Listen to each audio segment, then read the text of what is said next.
Bonjour à toutes et à tous et bienvenue dans Objectif Cloud, le podcast conçu par les experts de Capgemini pour faciliter l'adoption du cloud.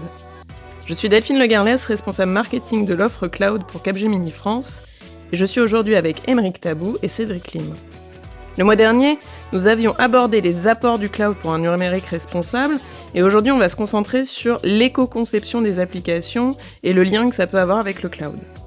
Bonjour Aymeric, bonjour Cédric. Bonjour Delphine. Et bienvenue dans Objectif Cloud.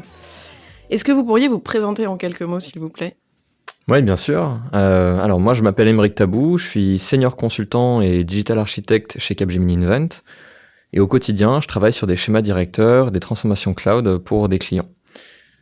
Et plus récemment, depuis quelques mois, je porte les travaux d'architecture durable chez Capgemini Invent, qui visent à considérer et inclure des aspects responsables dans nos missions d'architecture, de stratégie IT et de schéma directeur.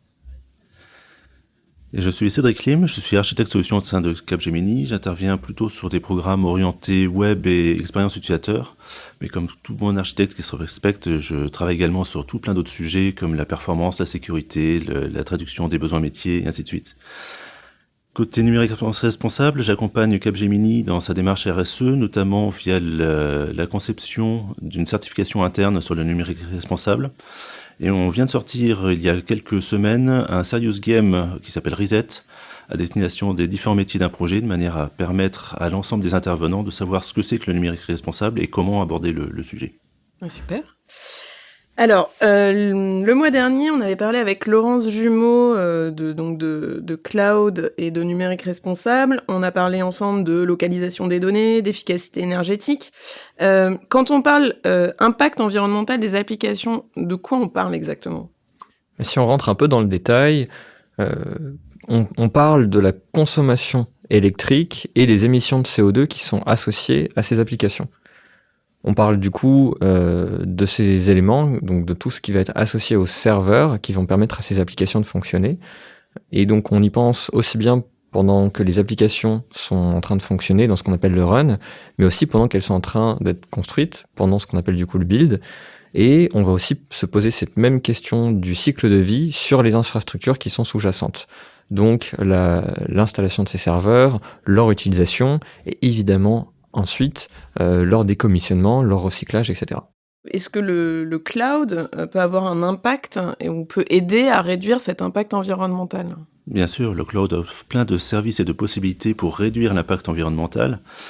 Maintenant, j'aimerais attirer l'attention sur le fait que le cloud n'est qu'un outil et que si on veut vraiment agir pour la planète, il faut regarder l'ensemble du projet et le cycle de vie de l'application de bout en bout. Donc, notamment au niveau conception et réalisation. On apprend à l'école plein de choses, dont une notion qui s'appelle la complexité algorithmique. Bien évidemment, si vous programmez votre application de manière simple et efficace, ça consommera beaucoup moins et ça ira beaucoup plus vite que si on fait n'importe quoi. Maintenant, si on se concentre sur la partie cloud uniquement, une des grandes nouveautés du cloud, c'est l'agilité qu'il permet d'acquérir. Je pense notamment aux délais d'approvisionnement qui sont divisés par 10, par 100 ou même plus par rapport à un centre de données traditionnel. Si je prends un client classique, il va falloir quelques mois pour provisionner une VM. Dans le cloud, c'est quelques minutes. Et donc on parle plus du tout des mêmes échelles de temps. Cette possibilité, qu'est-ce que ça offre comme valeur ? Eh bien, tout simplement, ça permet de scaler l'application. Alors, scaler l'application, qu'est-ce que ça veut dire ? Mettons que je sois un vendeur de biens sur Internet. Je vais avoir une période de solde avec une forte fréquentation. Eh bien, juste avant cette période de solde, je vais pouvoir provisionner beaucoup plus de ressources pour répondre à la demande supplémentaire et ainsi donner satisfaction à mes internautes. Et dès que la période de solde est terminée, je vais pouvoir déprovisionner ces ressources et ainsi arrêter de consommer tout le long de l'année, donc les 9 ou 10 mois de l'année où j'ai une activité qui est à peu près constante mais beaucoup moindre, et ainsi économiser. L'alternative, si je n'étais pas dans le cloud, ça serait d'avoir mes propres serveurs, et donc, comme je n'ai pas de scalabilité possible, je vais provisionner le maximum pour pouvoir répondre au pic de fréquentation. Ce qui fait que pendant 11 ou 10 mois de l'année, je vais utiliser tout plein de ressources à pure perte. Une autre possibilité offerte par les clouders, c'est ce qu'on appelle le serverless. Alors qu'est-ce que c'est ? C'est simplement la possibilité de s'affranchir du provisioning du matériel, de l'infrastructure. On upload simplement son application sous forme de petits modules et il s'occupe de l'exécuter de manière simple et efficace. Et on arrive du coup à des notions de microservices et de conteneurs que je vais laisser Aymeric décrire. Effectivement, cette notion elle est hyper importante parce qu'elle va permettre à une application de ne pas avoir de serveur pendant qu'elle ne fonctionne pas. Donc au final, on réduit au maximum l'impact environnemental d'une application pendant qu'elle n'est pas utilisée. Cette notion-là, elle est hyper intéressante. Elle va s'appuyer sur différents concepts. Elle va être même facilitée par différents concepts. Tu parlais de l'approche microservice et de la conteneurisation. Donc on va en parler, évidemment. L'approche microservice, c'est le fait de pouvoir découper des applications au bon niveau pour permettre de sortir de ce qu'on pourrait appeler avant des grands monolithes, des applications qui étaient gigantesques, et pour pouvoir avoir des petits bouts d'applications qu'on va ensuite pouvoir architecturer, héberger sur différents serveurs de manière un petit peu plus restreinte. En fonctionnant comme ça avec des applications un peu plus petites, on peut du coup plus facilement jongler en fonction de l'utilisation des ressources des serveurs disponibles pour pouvoir tirer parti au maximum de la capacité disponible d'un serveur. Cette notion de serverless, de serverless, elle va bien évidemment avoir un effet de levier donc avec cette approche microservice, puisque plus on va découper des composants, je dirais à une petite taille, plus facilement on pourra désactiver les composants dont on n'a pas besoin à l'instant T. En revanche, l'approche microservice, elle pose d'autres questions, des questions de pas trop découper à une maille trop petite, puisque sinon on va multiplier les flux et les échanges entre les applications, et donc on va récupérer, je dirais, de l'impact cette fois-ci dans les flux et dans les échanges entre applications. Donc ce qui est important de retenir sur le serverless, c'est qu'il faut découper au bon niveau. Tu parlais aussi de la conteneurisation. Donc là encore, on est dans une optique de mutualisation de certaines ressources informatiques pour plusieurs applications. Donc nécessairement, on va réduire l'impact des applications et on va permettre du coup de gagner encore dans cette recherche de la durabilité.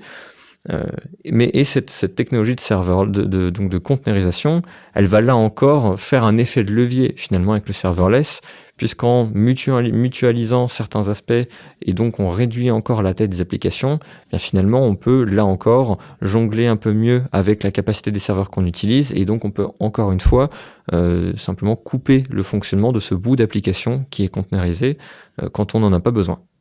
Oui, effectivement, Aymeric, containerisation et dans une moindre mesure microservices sont des concepts relativement récents, en tout cas à l'échelle de l'informatique.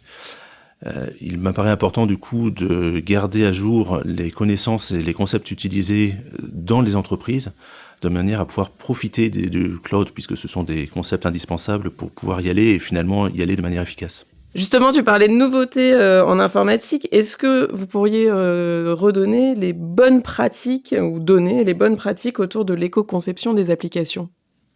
Oui, bien sûr. La première, en fait, c'est de penser tout au long du cycle de vie du coup des applications et en commençant au niveau de l'expression des besoins, en commençant dès le départ.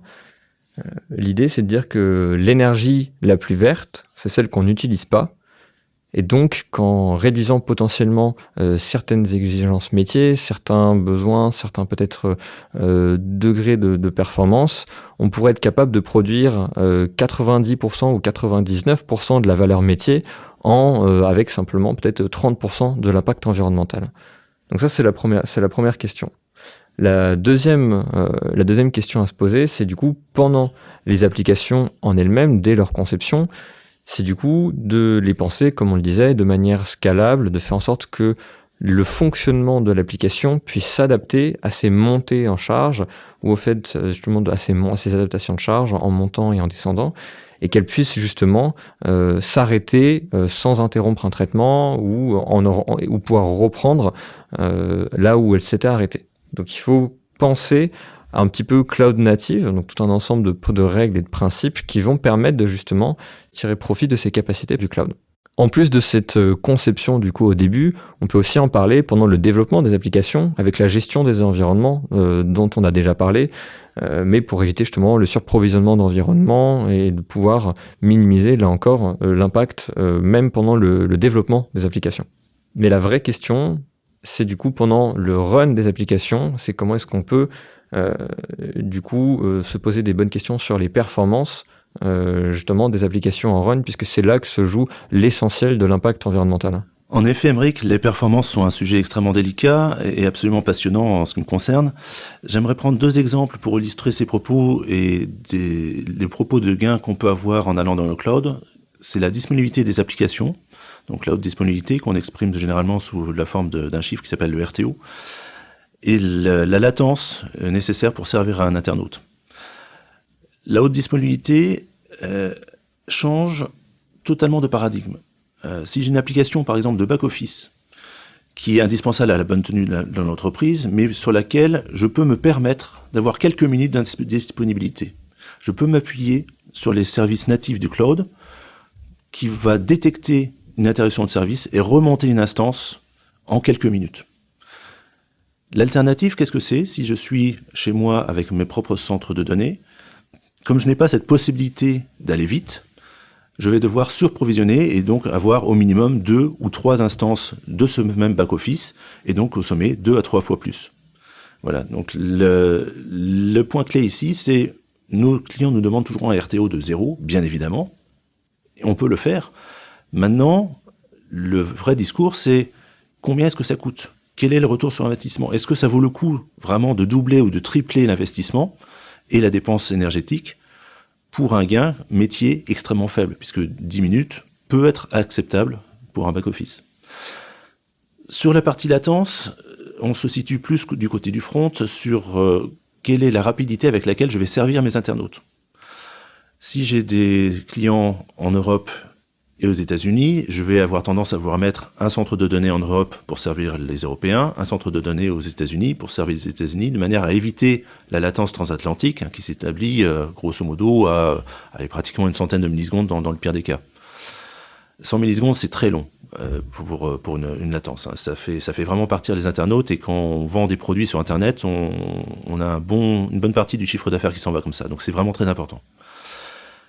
Maintenant, je pourrais aller plus loin. Je veux dire, au lieu d'avoir un centre de données en Europe, je pourrais en mettre un dans chaque pays. Ça irait encore plus vite. Maintenant, qu'est-ce que je vais gagner? C'est pas 100 millisecondes que je vais gagner. C'est peut-être 1 ou 2 millisecondes supplémentaires pour une dépense qui est 20 fois plus élevée. Est-ce que le jeu en vaut la chandelle? Quel est le retour sur investissement? C'est la question qu'il faut se poser. La réponse n'est pas toujours immédiate. Et donc, notre métier, c'est également d'accompagner nos clients en disant on peut le faire, ça va vous coûter 20 fois plus cher pour un retour sur investissement qui est de peut-être, 3% de chiffre d'affaires en plus. Est-ce que ça vaut le coup? Donc là, c'est toujours trouver la balance entre impact financier, impact environnemental et gain métier. Exactement, Delphine. Et donc on a parlé justement des bonnes pratiques qu'il faut avoir et de ce que ça voulait dire de mettre le cloud au centre de cette question. Mais comment, en fait, aujourd'hui, on peut faire le suivi de l'impact environnemental des applications qui sont dans le cloud? Alors ce suivi, on le fait en mesurant, et on le fait en mesurant à plusieurs moments. On le fait d'abord avant de se lancer dans le cloud, déjà pour estimer son impact environnemental avant d'y aller, pour pouvoir déjà comprendre notre impact actuel.